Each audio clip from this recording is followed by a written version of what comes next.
Después del terrible suceso que vimos en Génesis 34 con esa violación de Dina, Dios ahora va a hablarle a Jacob en Génesis 35, que es nuestro pasaje. Vamos a nuestro texto para que estemos ubicándonos allí. Génesis capítulo 35. Génesis 35. Nos dice la palabra del Señor. Entonces Dios dijo a Jacob: levántate, sube a Betel y habita allí. Haz allí un altar a Dios que se te apareció cuando huías de tu hermano Esaú. Vamos a orar. Amado Dios, Señor, hoy nos encontramos ante un texto donde la historia, Señor, pudiera hacernos fácil de entender lo que está pasando, pero queremos, Señor, que tú nos hables a través de ella. Que nuestro entendimiento no solamente esté, Señor, concentrado en nuestra comprensión lectora o en nuestra capacidad de comprender la dinámica, Señor, de ese texto, sino que nuestro deseo hoy sea que tú nos hables a través de tu palabra para que sigas obrando en nuestra transformación. Así que, Señor, aquí venimos todos. Señor, yo como predicador, mis hermanos como audiencia, venimos ante ti, Señor, reconociendo que si tú no hablas por medio de tu palabra hoy, Señor, vano sería nuestro tiempo aquí. Así que, Señor, apelamos a tu misericordia para por medio de tu palabra, por medio de este sermón, Señor, tú hablar a nuestros corazones, llamarnos, Señor, a la obediencia, llamarnos, Señor, a atenderte a ti, a vivir, Señor, como si tú estás vivo, en lugar, Señor, de vivir como si tú no tuvieras, Señor, presente en nuestras vidas. Te pedimos esto, Señor, en Cristo Jesús, Señor nuestro. Amén y amén. En el primer siglo, en el tiempo del nacimiento de la iglesia, el poder del imperio romano era asombroso. Ese era el imperio más importante, más poderoso que había en ese momento en el mundo. Sus legiones conquistaban el mundo. Donde se metían, esa gente ganaba. Sus acueductos y calzadas eran maravillas de la ingeniería. De hecho, habían desarrollado ellos algo llamado la Pax Romana, que era caminos seguros para que cualquier persona pudiera en el imperio transportarse sin tener que verse visto con algún bandido o con cualquier persona que pudiera quitar la paz. Así que ellos aseguraban de que los caminos estuvieran protegidos y ay de que alguien intentara hacer algo en esos caminos. Los emperadores como Domiciano exigían ser llamados Dominus et Deus, que significa Señor y Dios. Para cualquier persona que vivía en esa época, Roma era la definición de poder eterno. Y en medio de ese imperio surgió un pequeño grupo, un grupito pequeño. Para ellos era una secta insignificante, los llamados cristianos, aquellos del camino. Eran una amenaza no por su poder militar, sino por su confesión. Se negaban a quemar incienso y decir César es el Señor. Ellos insistían en una lealtad superior, susurrando y luego proclamando Jesús es el Señor, Jesús es el Kyrios o Curios, Él es el Señor.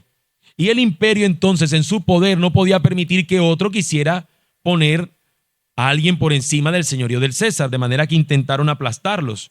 Los arrojaron a los leones en el Coliseo. Los usaron como antorchas humanas en los jardines de Nerón. Ustedes son luz, alumbren. Y los prendían como una antorcha encendida. Desde la perspectiva del mundo, la causa de ese carpintero crucificado en Judea estaba muerta y enterrada. Pero si nosotros avanzamos hasta el día de hoy, aquí en Sincelejo, en el junio del 2025, finalizando junio 2025, eso no fue medio año. ¿Qué queda de esos dioses emperadores? ¿Qué nos queda de ellos? ¿Dónde está Domiciano? ¿Dónde están ellos? Si acaso algún busto, una imagen ahí medio quebrada en algún museo. ¿Este quién es? No, el César fulano. Es todo lo que nos ha quedado de ellos. Una escultura. ¿Qué queda del poderoso Coliseo romano donde mataron a muchos cristianos? Unas ruinas impresionantes que los turistas pagan por ver, que es algo icónico cuando una persona viaja a Italia. Pero eso es todo lo que ha quedado de ese imperio. No ha quedado nada. El imperio que se creía eterno, mis hermanos, está muerto. Y la iglesia que intentaron destruir, la fe en el Cristo que declararon muerto, está viva.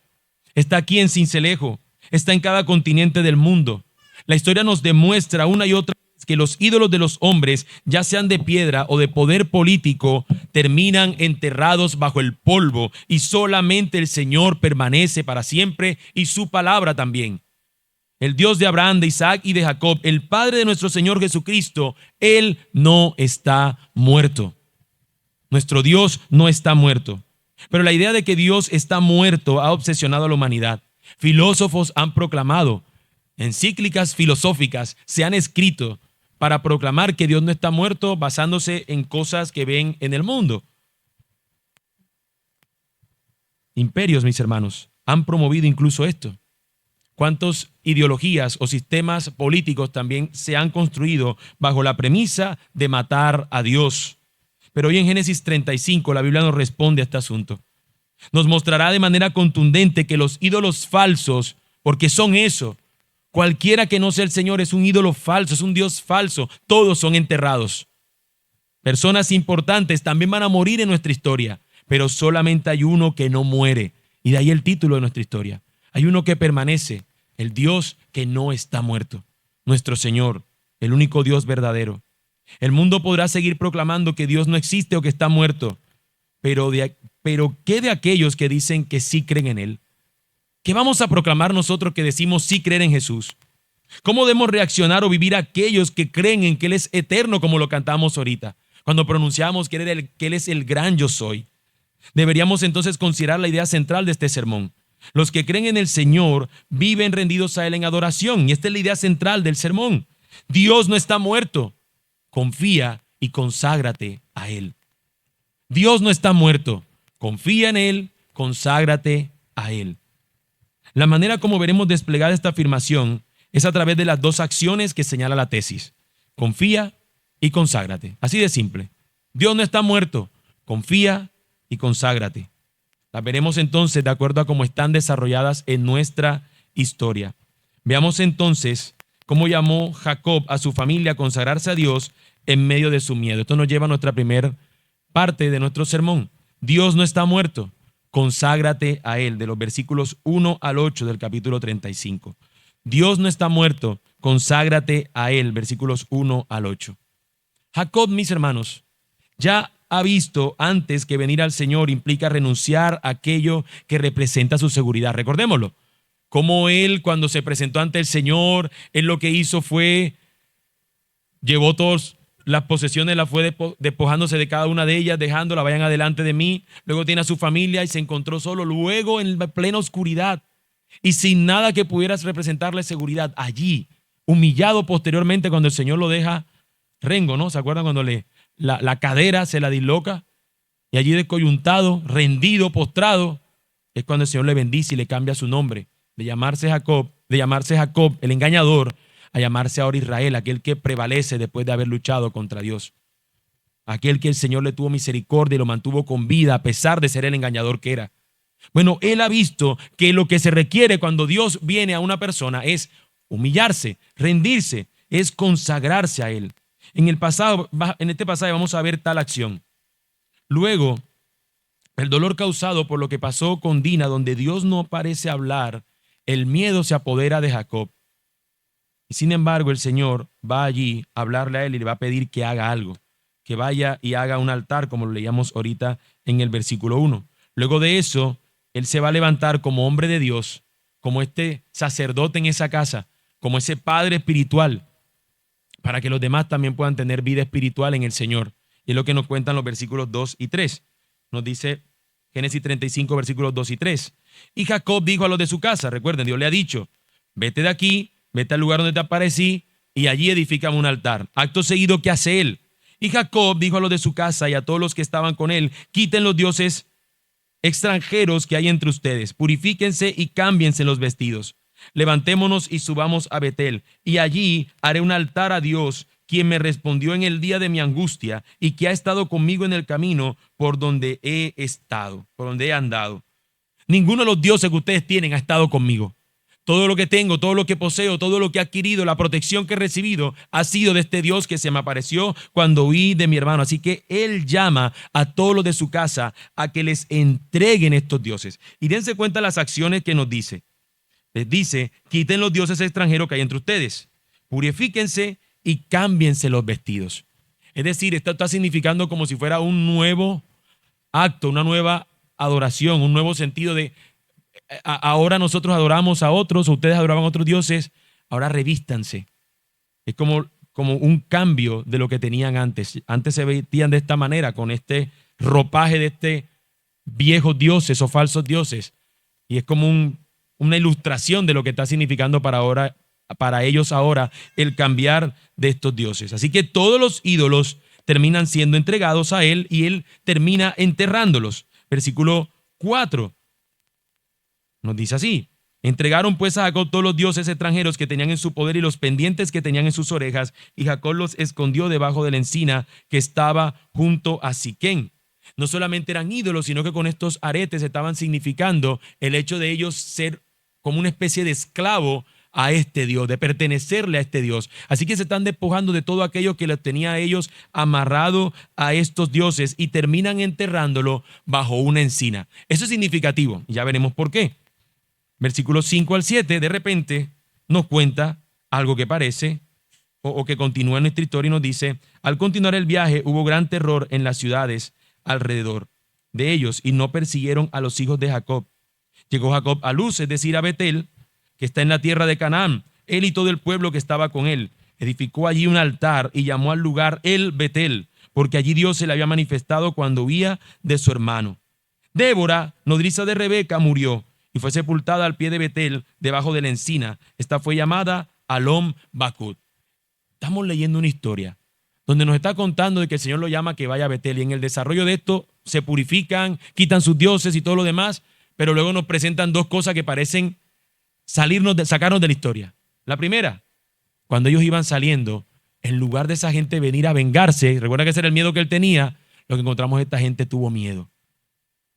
Dios estaba allí con él. Dios está protegiéndolo y guardándolo. Ya Dios lo había prometido y aquí se está cumpliendo y siguen allí.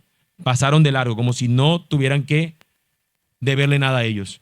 Y luego edifique el altar. Y la historia tendría que continuar hacia eso, pero de repente nos cuentan de una mujer que no nos ha hablado en ningún momento en la historia. No sabíamos de su existencia. Ni siquiera sabíamos que Raquel tenía una nodriza. Una nodriza es como alguien que te cuida como si fuera tu mamá desde pequeño. Está allí contigo cuidándote. Muchos seguramente han tenido personas así que lo han criado desde pequeño, no siendo su mamá biológica. Bueno, esta mujer tenía a esta otra llamada Rebeca, que era su nodriza. Y nos cuenta de repente que muere y la entierran debajo de una encina. Hermanos, la muerte de Débora aquí está siendo significativa en este sentido. Así como esos dioses fueron enterrados, sepultados bajo una encina, porque están muertos y no te pueden proveer, de una u otra manera Débora, aquella que pudo estar cuidando a la única persona que nosotros nos acordamos que se trajo un ídolo de allá. Todos tenían ídolos, pero la Biblia nada más nos ha dicho que la única que fue a perseguir un ídolo y lo tenía era Raquel. Y nos está mostrando con esta nodriza de Raquel al morir que es como si este Dios fuera el que la protegía, el que la estaba cuidando desde un principio. Pero al igual que su nodriza, ese Dios está muerto y queda también debajo de una encina, porque no pueden hacer nada, porque no pueden protegernos, porque no pueden sostenernos. El poner esta historia aquí nos está simplemente simbolizando eso. Al igual que esta mujer que parecía que podía cuidarla hasta el final, no lo pudo hacer. Lo mismo son estos dioses. Se disfrazan como aquello que nos pueden a nosotros dar seguridad, pero ellos están muertos. No pueden darnos vida. El único que puede darnos esa vida es nuestro Señor. Los ídolos que parecían cuidar de Raquel, pero ahora ya no, han sido sepultados, pues estos están muertos, al igual que aquella que cuidó de ella. Todos los que ven esta historia son sorprendidos por tal ilustración. Todos deberíamos ser sorprendidos. El pueblo de Israel en el desierto seguramente entendió esto. Sí, nosotros lo vimos. Vimos cómo el Señor uno a uno en cada plaga fue destruyendo a cada dios egipcio. Y al final, cuando todo lo que le quedaba al poderoso rey era su ejército, lo mandó en contra nuestro y todos quedaron sepultados por las aguas cuando los aplastaron. Nuestro Dios acaba los ídolos de todo el mundo, porque Él es el único Dios verdadero, el único a quien nosotros nos podemos y nos deberíamos rendir.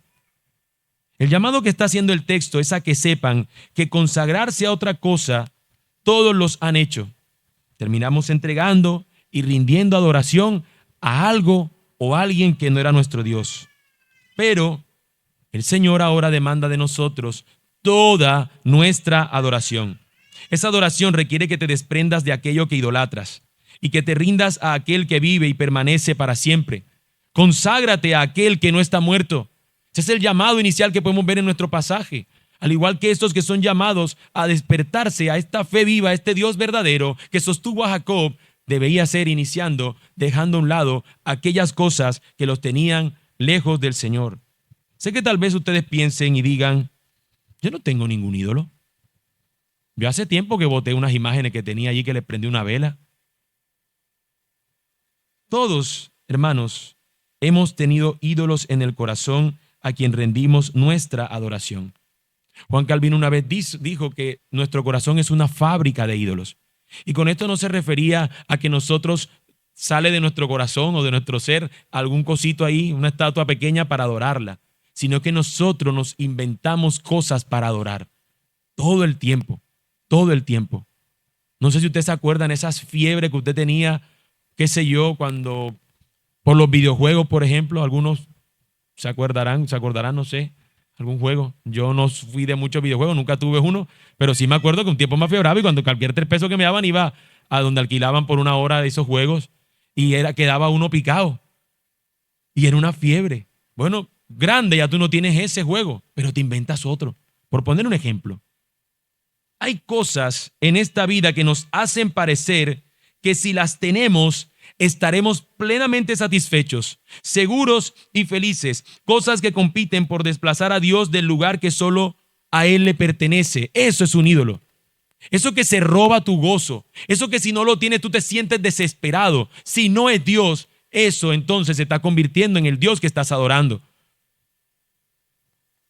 De hecho, hay una frase que dice alguien que nos convertimos en quien adoramos. Y la Escritura nos dice que Él está haciéndonos a nosotros para que seamos como Cristo, nuestra adoración. Pero nosotros a veces podemos encontrar otras cosas para encontrar nuestro deleite en ello.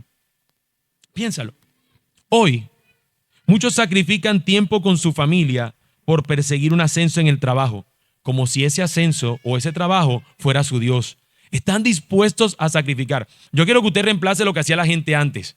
La gente antes tenía un ídolo, un muñeco de barro, de metal, alguna cosa hecha, y hacían lo que aparentemente la adoración a ese Dios le pidiera. ¿Qué tengo que matar? ¿Qué tengo que sacrificar? Hasta tal punto que hubo gente que mató a sus hijos dándoselo a dioses, como el Dios ese perverso y horrible llamado Moloc, que el pueblo de Israel incluso cayó en la adoración a ellos. Hoy decimos, yo jamás sacrificaría a mi hijo.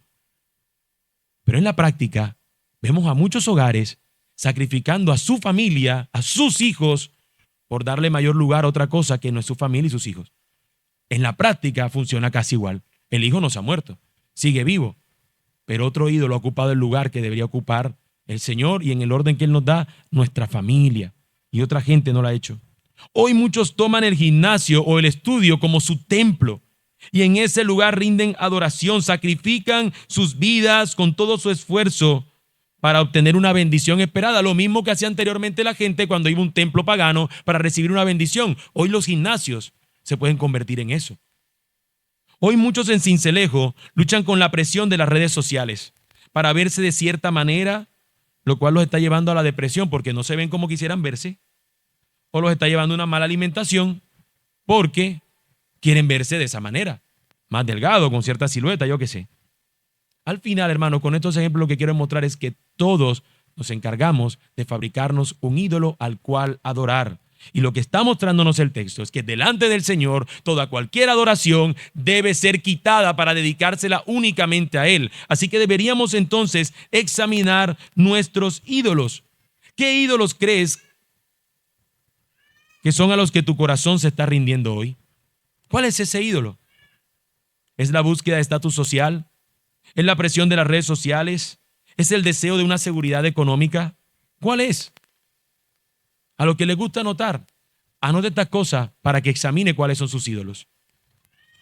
Voy a decirlos no tan lento, lo siento. Hazte esta pregunta para que revises tu corazón. ¿Cuáles son tus hábitos? ¿Cuáles son las cosas que más persigues? ¿Cuáles son esos hábitos? ¿Tienen que ver con el Señor?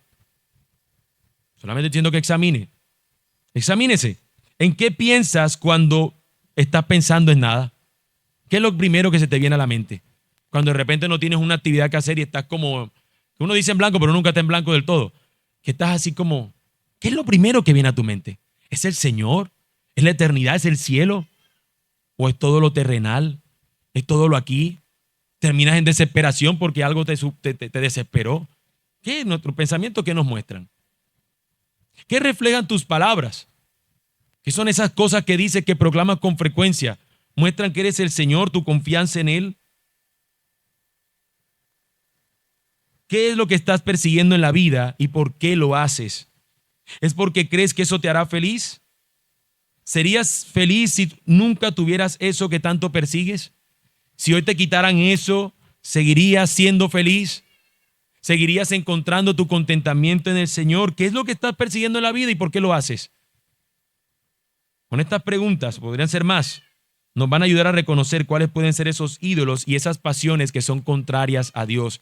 ¿Dónde están nuestros ídolos? Para entonces consagrarnos únicamente al Señor. Teniéndote en cuenta, hermano, entonces consagrémonos al Dios que vive por siempre, pues solo en Él hallarás vida. Pero nadie, absolutamente nadie, puede consagrarse a Dios a menos que confíe en Él. Y eso es lo que nos apunta a la siguiente parte de nuestro texto. Dios no está muerto, confía en Él. Dios no está muerto, confía en Él. Versículos 9 al 29. La confianza en Dios por parte de Jacob se va a poner a prueba en la pérdida. Él va a sufrir grandes pérdidas, pero se va a sostener en la promesa del Dios que ha prometido, valga la redundancia, estar con Él. Veamos en nuestro pasaje lo que nos dicen los versículos 9 al 14. Nos dice así: cuando Jacob volvió de Padán Aram, Dios se le apareció de nuevo y lo bendijo, y Dios le dijo: tu nombre es Jacob, no te llamarás más Jacob, sino que tu nombre será Israel. Y le puso el nombre de Israel. También le dijo Dios: yo soy el Dios Todopoderoso, sé fecundo y multiplícate, una nación y multitud de naciones vendrán de ti, y reyes saldrán de tus entrañas. La tierra que les di a Abraham y a Isaac, te la daré a ti y a tu descendencia después de ti. Entonces Dios se alejó de su lado, del lugar donde había hablado con él. Jacob erigió un pilar en el lugar donde Dios había hablado con él, un pilar de piedra, y derramó sobre él una libación, y también derramó sobre él aceite. Y Jacob le puso el nombre de Betel al lugar donde Dios había hablado con él. La promesa de Dios aquí, mis hermanos, es reafirmada. El Señor le vuelve a decir a él, recordar lo que ha prometido, lo que había prometido con su padre Abraham, con su abuelo Abraham, con su padre Isaac: voy a seguir haciéndolo contigo. Y después de ti van a venir naciones. Recuerden que después de él nos presenta que ya no nos menciona en exclusiva a un individuo, sino que nos va a mostrar que Dios va a llamar a un pueblo, que se llama precisamente de esa manera, Israel. Así que ahora él tiene una nueva identidad y Dios le dice: vas a tener fruto en tu descendencia y tierra donde va a vivir esa descendencia tuya. La promesa de Dios allí la reafirma. Pero luego se nos presenta otra historia que parece que nos saca un poco de lo que estamos viendo. Versículo 16 al 21. Entonces salieron de Betel, y cuando aún faltaba cierta distancia para llegar a Efrata, Raquel comenzó a dar a luz y tuvo mucha dificultad en su parto. Cuando ella estaba en lo más duro del parto, la partera le dijo: no temas, porque ahora tienes este otro hijo. Y cuando su alma partía, pues murió, lo llamó Benoni, pero su padre lo llamó Benjamín. Murió Raquel y fue sepultada en el camino de Efrata, es decir, Belén. Y Jacob erigió un pilar sobre su sepultura. Ese es el pilar de la sepultura de Raquel hasta hoy. Entonces Israel salió y plantó su tienda más allá de Migdal Eder. El Señor le acaba de decir a él: vas a tener una gran bendición, yo voy a estar contigo, que tiene que ver también con eso. Yo soy el Dios que tuve con tu padre Abraham, con tu padre Isaac. Yo soy el Dios que está contigo, te voy a dar la tierra, te voy a hacer una gran multitud. Y acto seguido tiene otro hijo más, pero su esposa amada termina muriendo. No nos dice nada del duelo. No nos dice absolutamente que ni siquiera que ella está embarazada para estar sorprendidos nosotros. Ay, ¿cuándo va a alumbrar Raquel? No nos decía nada. Nos presenta simplemente este acto final allí en medio de esta historia de contarnos que Dios está reafirmando su pacto ahora con Jacob, llamado ahora Israel. Bueno, la idea de esto, mis hermanos, es ilustrar que en Dios, a pesar de la pérdida, nosotros aún vemos vida. Mientras los otros dioses mueren y mientras esa otra mujer murió y no pudo continuar dando nada, en el Señor nos muestra que a pesar de la muerte de ella va a seguir habiendo vida. Vamos a ver sobre el final que Isaac finalmente va a morir y Dios no va a detener el avance de su poder. Dios no va a detener el avance de su promesa. Aunque las personas mueran, aunque nosotros muramos un día, el reino del Señor va a seguir hasta que Él vuelva y ya se desarrolle, estemos con Él por completo. Pero en tanto Él viene, su promesa va a seguir en adelante. A diferencia de los ídolos, que en ellos hay muerte, acá se contrasta que en el Señor hay vida. A pesar de que aparezca la muerte en algún momento, la vida va a continuar y el Señor va a seguir sosteniendo a su pueblo. Y nos continúa diciendo en el texto, los versículos finales. Y mientras Israel moraba en aquella tierra, Rubén fue y se acostó con Bila, concubina de su padre, e Israel lo supo. Y los hijos de Jacob fueron 12. Hijos de Lea, Rubén, el primogénito de Jacob, después Simeón, Leví, Judá, Isaacar y Zabulón. Hijos de Raquel, José y Benjamín. Hijos de Bila, sierva de Raquel, Dan y Neftalí. Hijos de Silpa, sierva de Lea, Gad y Aser. Estos son los hijos de Jacob que le nacieron en Padán Aram. Jacob fue a su padre Isaac en Manre, de Kiriat Arba, es decir, Hebrón, donde habían residido Abraham e Isaac. Isaac vivió 180 años y expiró, jovencito, 180 añitos, y expiró. Murió y fue reunido a su pueblo, anciano y lleno de días. Sus hijos Esaú y Jacob lo sepultaron. Hasta ahora es la segunda vez que volvemos a observar esta idea de alguien que muera anciano, lleno de días, o por lo menos estamos hablando de Abraham, que también se le dijo lo mismo, de Isaac, que se le dice ahora lo mismo. Recuerden que en Isaac no se nos cuenta tantos detalles de él, pero se nos muestra que el Señor también es el Dios de Isaac, que estuvo sosteniendo su pacto, y finalmente él llega aquí a morir. ¿Pero qué nos está mostrando el texto? Que la generación continúa, que son bastantes hijos los que tiene Jacob, porque el Señor ha prometido que va a ser una gran multitud de ellos, y aquí se está evidenciando. Nos muestra el texto que en el Señor hay vida, pese a que vamos a ver a uno que muere. El Señor va a continuar ejerciendo su poder o manifestando sus promesas a través de la vida de Jacob, llamado ahora Israel. A Dios ni la muerte siquiera puede detener el poder vivificante de nuestro Señor. Nada lo puede detener. Confiamos en el Dios que vive, porque Él es un Dios que habla y cumple lo que promete. Porque Él es un Dios en el que hay vida. Porque es un Dios que sostiene a su pueblo pese al pecado. Mis hermanos, aquí está la historia de un hijo, que también estamos viendo una historia y de repente nos cuentan otro break. El hijo mayor de él, en algún momento se aprovechó y visitó la tienda de una de las concubinas de su papá. Tomó el lugar que él no le correspondía. Y eso después al final le va a pasar alguna factura, pero hasta el momento parece que no ocurrió nada. ¿Qué nos dice el texto? Solamente nos dice que él lo supo. Ahora, ¿quién más lo supo? El Señor. Y pese a ello, el Señor está obrando aquí para sostener ese pueblo. Sostendría también a Rubén a pesar de este terrible pecado. Porque fiel es el Señor en cumplir sus promesas generación tras generación. Por tanto, hermanos, nosotros deberíamos proclamar que Dios no está muerto. Deberíamos reflejar confianza y consagración a Él. Nuestra proclamación de decir Dios no está muerto debe evidenciarse en que nosotros confiamos y nos consagramos al Dios a quien nosotros decimos que no está muerto, sino que vive por siempre. Como cristianos pensamos que todos confiamos en Él y que de no ser así, no estuviéramos aquí. Pero en la práctica, yo creo que eso no es del todo cierto. ¿Confías realmente, hermano? Te voy a hacer un par de preguntas nada más. ¿Confías realmente en que eres su pueblo y sus promesas son verdad para ti? ¿Tú confías eso de verdad?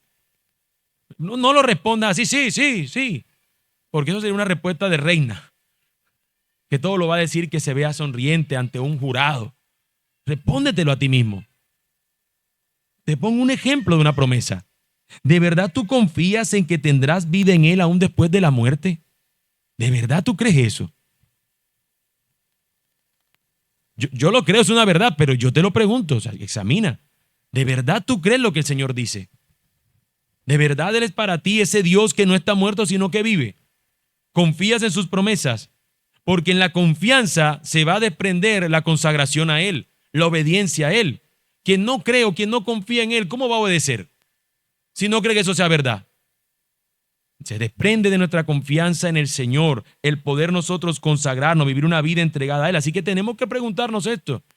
Y en caso dado de que no sea así, poder hoy entonces ir al Señor y decirle, Señor, ayúdame. Señor, esto me cuesta creerlo. Hay algunos aspectos de tu declaración en tu palabra que a mí me cuestan. Me están costando creerlos. Si es así, hermano, vayamos a Él. Porque del resto nos va a costar a nosotros consagrarnos. Nos va a costar vivir una vida consagrada al Señor.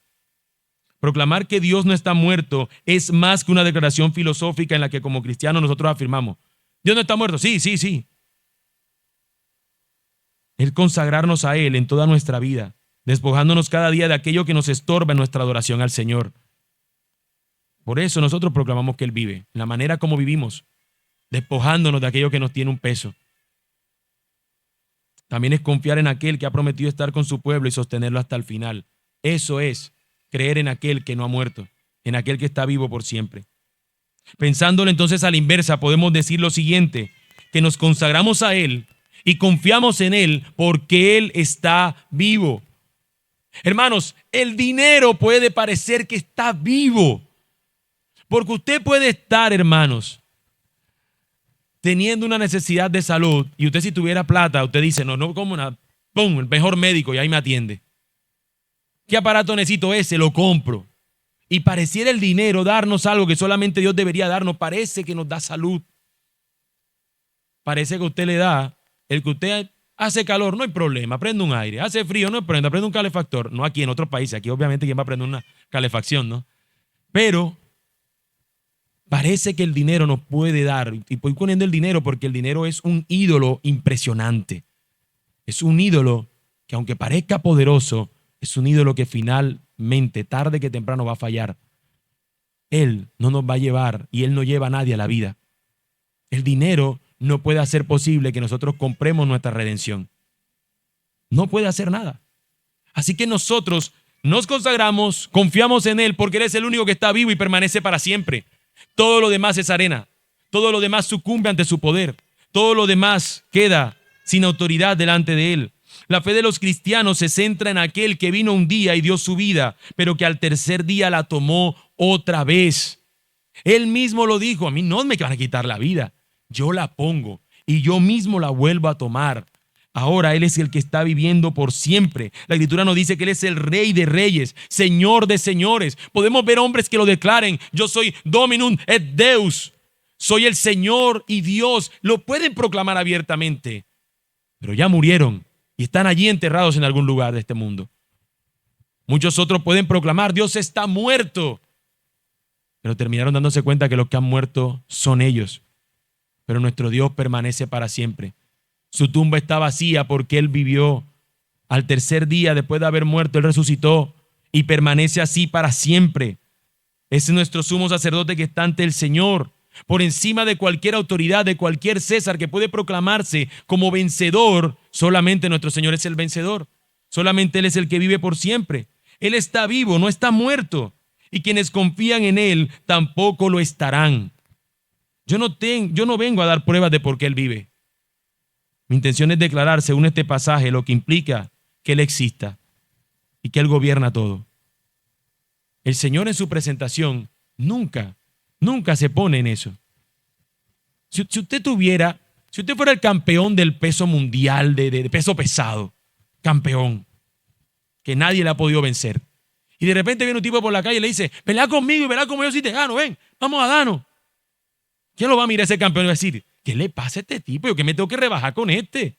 Bueno, Dios no va a hacerlo de esa manera, como yo lo digo, pero Dios no tiene que dar explicación de su existencia. Él existe. Él existe. Y cada pasaje que tú encuentras en la Escritura, no hay ninguno que te diga, vengan que les voy a explicar por qué yo existo. No, yo existo. Yo no muero. Yo soy eterno. Cuando se presenta en Génesis, la apertura nos dice que Él es el que es. En el principio Dios. Antes de que las cosas se pudieran existir para nosotros, ya Dios existía. Porque Él es eterno. Ahora, yo no vengo a dar argumentación acerca de eso, simplemente estoy diciendo lo que implica que Él no esté muerto, lo que implica que Él exista. Lo que implica que Él existe es que todo aquel que lo vea a Él como el Dios existente, verdadero y real, entonces su vida tiene que rendirse a estas dos cosas: consagrarse al Señor, confiar en el Señor. No tiene ninguna otra opción, mi amigo. No tiene ningún otro lugar a donde ir. Si tú has creído que Él existe, entonces debes saber que esta demanda es para ti también. Quienes quieren tenerlo a Él como Dios han de renunciar a su vida de pecado. Eso es lo que la Biblia llama arrepentirse. Es una vuelta de 180 grados. Que yo antes estaba dirigiéndome hacia un camino y ahora vuelvo en adoración a Él. Reconozco mi condición. Eso es arrepentirse, mi amigo, y eso es lo que tú deberías hacer. Ese acto es seguido entonces de tú creer que Él es el único que puede salvarte y hacerte parte de su pueblo. Solamente Él puede hacerlo. Solamente Él puede rendirse. Solamente Él pudo ir a la cruz para salvarte. Y a Él es que tú debes rendirte. Solamente en Él. Por tanto, las dos declaraciones que vemos de nosotros consagrarnos, que es volver de nuestros ídolos, de nuestro paganismo ante el Señor, es lo mismo que tú hoy deberías hacer. Si Él existe, entonces arrepiéntete y vuelve a Él. Y al volver a Él, cree, confía en que Él es poderoso para salvar a todo aquel que se acerca a Él. Eso es creer. Eso es confiar en Él. Eso es depositar tu confianza, tu vida, la salvación de tu alma en Él. Jesús dijo que el reino de los cielos se ha acercado. Por tanto, arrepiéntanse y crean en el Evangelio. El Evangelio es esa buena noticia. Tú no tenías manera de salvarte. Tú no tenías manera de poder tener en ti algo que tú pudieras presentar ante el Señor y decir: aquí estoy, mira lo bueno que me he portado. Tú y yo estábamos llenos de ídolos y hoy todavía seguimos luchando con ídolos. Pero pese a nosotros, hubo uno que descendió para salvarnos. Y esa es la buena noticia, que en nosotros no hay salvación por nuestros propios méritos. Pero aquel que descendió para salvarnos, en Él sí hay salvación. Él obró para rescatarnos.